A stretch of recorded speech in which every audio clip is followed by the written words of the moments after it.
there. Ready to dive into some fascinating stuff about money.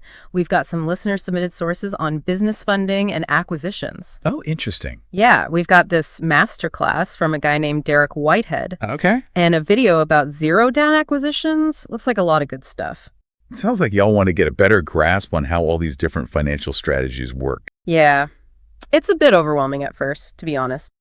So this Whitehead guy, right, he keeps talking about the importance of speaking Latin. Right. Which sounds a little, intimidating.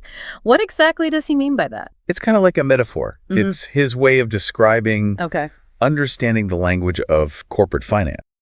His argument is that most entrepreneurs, they get stuck using what he calls Aramaic thinking small, personal savings and that kind of thing. Right.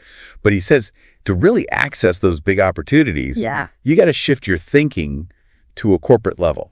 So instead of me saving up to buy like a delivery truck for my little business, I should be figuring out how to build a whole corporation so I can get financing for a fleet of trucks. That's the kind of thinking he's talking about. I got it. He's about understanding that corporations, they can be tools to attract capital, not just to run a business. Oh, interesting. And he's got some pretty unconventional ideas about how to do that. He does. One that really stood out was the whole thing about shelf corporations. Yeah. He's a big advocate for them, especially the seasoned, aged, and unpublished ones. Yeah.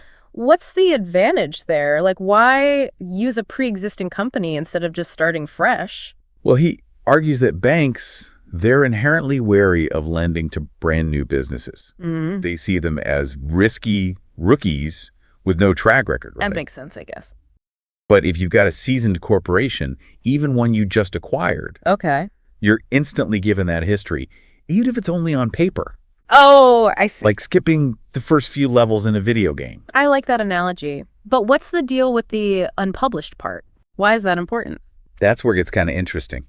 So Whitehead claims that when a corporation has been bought and sold multiple times, especially if it's all been done online, banks start seeing that as a red flag. Really? Yeah, almost like a used car that's had way too many previous owners. Makes sense.